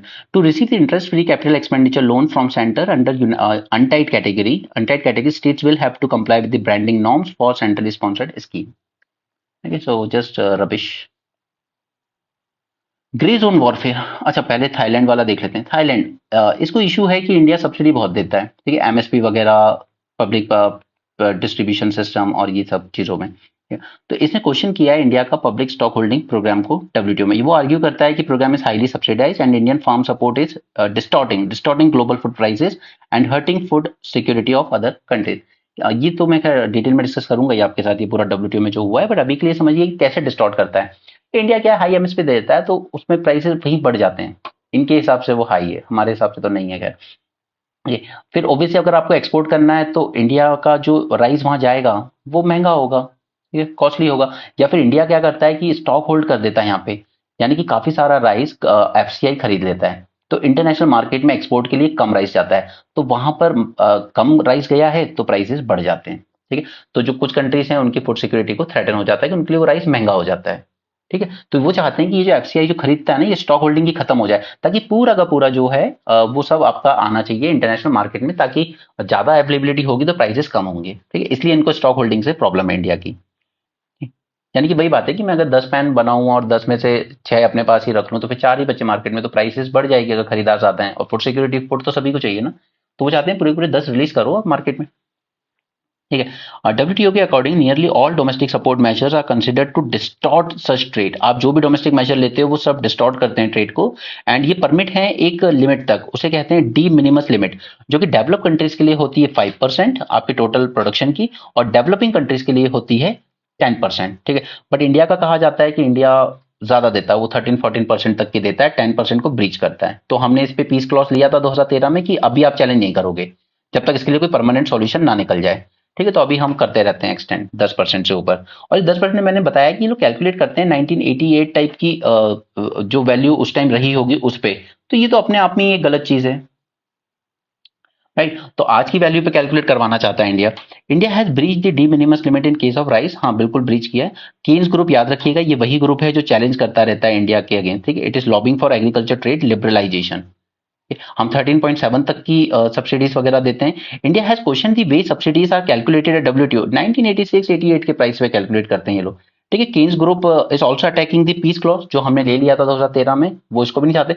बट अब ये देखिए कि इसमें अंबर box subsidy, green box and blue box subsidy, ये सब जो आती है ना, तो हम लोग अंबर, हमारी सब्सिडीज अंबर बॉक्स में फॉलो हो जाती है कि आप डायरेक्ट सपोर्ट क्यों दे रहे हो फार्मर को। इनकी जो है ग्रीन ब्लू, ये कहीं कहीं इसमें बिल्कुल अनरेस्ट्रिक्टेड है कि आपको जितनी देनी दो, ठीक है, रिसर्च एंड डेवलपमेंट के नाम पे या डायरेक्ट बेनिफिट के नाम पे। तो हमारी भी जो पीएम किसान स्कीम है ना, 6,000 रुपये हम एनुअल देते हैं, वो इसी में लाई करती है ग्रीन ब्लू बॉक्स में, तो उसको देने में कोई दिक्कत नहीं है। लेकिन एमएचपी स्टॉक होल्डिंग जो हम देते हैं वो अंबर बॉक्स में फॉल कर जाती है, वो सब मैं और डिटेल में डिस्कस करूंगा। बट ओवरऑल देखिए कि इंडिया अपनी जितनी सब्सिडी देता है ना फार्मर्स को, वो आती है हार्डली $300 पर फार्मर, और यूएसए जो देता है वो कितनी आ रही है, $40,000 पर फार्मर। हम तो सिर्फ $300 दे रहे हैं, वो $40,000 दे रहा है पर फार्मर। इसीलिए उनके फार्मर्स इतने रिच हैं, सब्सिडी इतनी मिलती है, बट मिलती है ग्रीन और ब्लू बॉक्स के नाम पे, हम लोग को मिलती है अंबर बॉक्स के नाम पे। ठीक है, grey zone warfare, grey zone warfare बस एक यूजुअल टर्म है जिसको आप कह सकते हो कि एक तो फुल फ्लेजेड वॉर और दूसरी तरफ फुल फ्लेजेड पीस, इसके बीच में कहीं लाई करती है, ये उसको कहते हैं ग्रे वॉरफेयर। ठीक है, ना तो हम पूरी तरीके से वॉर पे हैं, ना हम पूरी तरीके से पीस पे, यानी कि मैं हैकिंग के थ्रू किसी कंपनी का, किसी कंट्री का इंफ्रास्ट्रक्चर अटैक कर रहे हैं हम, ठीक है, तो वो ग्रे वॉरफेयर कहलाएगी कि हम वॉर भी नहीं कर रहे हैं लेकिन हम पीस भी नहीं है, हम छुप के अटैक कर रहे हैं। ठीक है, इनफॉर्मल वॉरफेयर होती है ये। It is a middle space between the black white of direct conflict and peace. ठीक है, आप इकोनॉमिक एक्टिविटी उनकी हार्म कर सकते हो, जैसे कई बार क्या होता है कि शेयर मार्केट, किसी कंट्री के शेयर मार्केट में आप भर के फंड करती है कोई गवर्नमेंट, और फिर एकदम से निकाल लेती है और उस कंट्री के शेयर मार्केट को क्रैश करवा देती है, और उसकी पब्लिक का पूरा पैसा डूब जाता है। ठीक है, जहां पे रेगुलेशन वीक होता है ना, वहां कुछ कंट्रीज इस तरह की हरकतें करती हैं। ठीक है, इकोनॉमिक एक्टिविटी पे अटैक कर सकते हो आप वहां के ऑपरेशंस इन्फ्लुएंस कर सकते हो, साइबर अटैक कर सकते हो, मर्सिनरी ऑपरेशंस करवा सकते हो, यही टेररिस्ट वाले, असैसिनेशन, डिसइंफॉर्मेशन कैंपेन। हमारे यहाँ पता बहुत सारे न्यूक्लियर साइंटिस्ट की डेथ हुई है पिछले 10 सालों में, छुप छुप के कोवर्ट अटैक करवाते हैं आईएसआई और दूसरी कंट्रीज। ठीक है, ताकि इनके न्यूक्लियर प्रोग्राम अफेक्ट किए जा सके। लेकिन हम लोग अपने न्यूक्लियर साइंटिस्ट को सिक्योरिटी नहीं देते, हम देते हैं जेड सिक्योरिटी कंगना रनौत जैसों को। हाँ, और ये ट्रू है। ये ग्रे वॉर सबसे ज्यादा यूज हुई थी यूएस यूएसएसआर के राइवलरी के टाइम, क्योंकि आइडियोलॉजिकल इकोनॉमिक डोमिनेंस के लिए वॉर चल रही थी, तो एक दूसरे को इनडायरेक्टली नुकसान पहुंचाते थे। White revolution two, white revolution two के लिए हमें क्या करने की जरूरत है, सिर्फ प्रोडक्शन बढ़ाने से नहीं होगा आप काम। अगर हमें इसको प्रॉफिटेबल बनाना है फार्मर के लिए, तो हमारे लिए दो चीजें जरूरी है। एक तो जो रॉ मटेरियल यानी कि जो फीड एंड फॉडर इनके लिए लग रहा है, जो इनपुट कॉस्ट आ रही है, उसको कम कीजिए। दूसरा, जो ब्रीड की क्वालिटी है यानी कि ज्यादा मिल्क प्रोड्यूस कर सके, उस ब्रीड की क्वालिटी को इंप्रूव करिए। ये दो तरीके हैं जिसको हम कहते हैं व्हाइट रेवल्यूशन 2.0। ये इन दो चीजों पर फोकस करना है, सिर्फ प्रोडक्शन नहीं बढ़ाना है। एक तो इनकी ब्रीड की क्वालिटी सुधारिए ताकि ये और ज्यादा मिल्क प्रोड्यूस करें। मैंने आपको इसराइल का बताया था, उनकी गाय साल में 10 से 11 हजार लीटर मिल्क देती है, हमारी देती है सिर्फ 200 लीटर। क्यों? क्योंकि उनके यहाँ उन्होंने इतना रिसर्च एंड डेवलपमेंट किया है फीड एंड फॉडर पर कि वो और ज्यादा प्रोडक्शन होने लगा है। ठीक, बट अगर हम रिसर्च एंड डेवलपमेंट कर भी लें, मतलब अच्छा फॉडर ले भी लेना, तो प्रॉब्लम ये है हमारे यहाँ कि हम लोग उतनी हाई लेवल की इंडस्ट्रियलाइज काउ मिल्किंग नहीं करते हैं, हम लोग सस्टेनेबल टाइप की करते हैं, हर फार्मर के पास कुछ कुछ है, तो वो इतना महंगा फीड एंड फॉडर अफोर्ड कर पाएगा या नहीं कर पाएगा। दूसरा है हम जेनेटिक्स वगैरह का यूज करें और अच्छी वो बनाएं, अच्छी ब्रीड की गाय वगैरह को डेवलप करें। राइट, तो यहाँ पर एक तो इन्फ्लेशन बढ़ता जा रहा है मिल्क में, price of milk has gone up from 42 to 60 in last 5 year. ठीक है, 18 रुपए बढ़ा है पिछले 5 साल में, लेकिन इसमें से 8 रुपए बढ़ा है सिर्फ पिछले 1 साल में। तो ये बढ़ता जा रहा है। अब there is always a limit जितना कंज्यूमर पे कर सकता है, क्योंकि और ये बढ़ क्यों रहा है, क्योंकि डेयरी फार्मर्स को ज्यादा ऑफर करना पड़ रहा है। और फार्मर्स को ज्यादा ऑफर क्यों कर रहे हैं कि फार्मर्स का कहना है कि इनपुट कॉस्ट ही बढ़ गई है। बढ़ेगी, सरकार ने इतने तरह के टैक्स जो लगा सकते हैं, हर चीज खरीदो टैक्स लगाओ। Cost of fodder, feed and raw material ingredients, ठीक है, वो बढ़ गई हैं, तो इस वजह से मिल्क के प्राइसेस भी बढ़ रहे हैं। लेकिन अब मिल्क के प्राइसेस बढ़ जाते हैं, डोमेस्टिक कंज्यूमर चलो खरीद रहा है, लेकिन ग्लोबल में कॉम्पीट कैसे करोगे? दूसरी कंट्रीज में फॉडर के प्राइसेस कम है क्योंकि उनकी गवर्नमेंट के टैक्सेस भी कम है। तो वहां का जो मिल्क आ रहा है वो क्वालिटी वाइज चलो सेम भी मान लो तो भी सस्ता तो है ना आपसे। तो अब एक ही सॉल्यूशन हमारे पास रह जाता है कि हम लोग इस प्रोडक्शन की कॉस्ट को ही कम करें। पहला है हम मिल्क यील्ड बढ़ाएं अपने एनिमल्स के through genetic improvement and new breeding technologies. ठीक है, दिस इज फर्स्ट पॉइंट। अब इसमें बहुत चीजें हो सकती हैं, जैसे कुछ टेक्निक्स यहाँ पे दी हुई हैं, बट अगेन मैं कहूंगा कि आर्टिफिशियल इंसेमिनेशन की बात है, इसको डिस्कस करने की जरूरत नहीं है। आपको सिर्फ अपने एग्जाम के लिए ये पॉइंट याद रखना है कि हमें यील्ड बढ़ाने के लिए कुछ जेनेटिक इंप्रूवमेंट्स करने पड़ेंगे, राइट, ताकि ज्यादा फीमेल काउस का बर्थ हो रादर देन बुल्स। उसके अलावा हम एम्ब्रायो ट्रांसफर टेक्नोलॉजी का भी मदद ले सकते हैं, ताकि हाई जेनेटिक मेरिट वाले जो सीमन होते हैं वो यूज कर सकें और हाई अच्छी वैरायटी की काउस डेवलप हो सकें। ठीक है, they are fertilized by sperms from semen of a proven genetically superior bull. Right, animal nutrition की बात है तो उसके लिए जरूरत है हम लोग फीडिंग कॉस्ट कम करने की। हम कोशिश करें कि फार्मर्स खुद कल्टीवेट कर सके high yielding protein rich green fodder grasses and reducing reliance on expensive compound cattle feed and oil meal concentrate. क्योंकि अगर आप खरीदोगे मार्केट से तो इनपुट कॉस्ट बढ़ जाएगी। बेटर है कि आप अपने फार्म में ही अच्छी वैरायटी की ग्रो कर सको। It would save farmers the cost of purchasing and storing fodder separately as well. ठीक है, तो the focus should be on white revolution. तो इन दो चीजों पर ही फोकस रखिएगा कि हमें फॉडर और इसकी कॉस्ट को कम करने की जरूरत है। दूसरा, हमें जेनेटिकल इंजीनियरिंग का यूज करके ब्रीड की क्वालिटी इंप्रूव करने की जरूरत है, तब जाकर ही हम कर पाएंगे। Okay, so that's it for this session. Thanks for joining, have a great day and keep learning.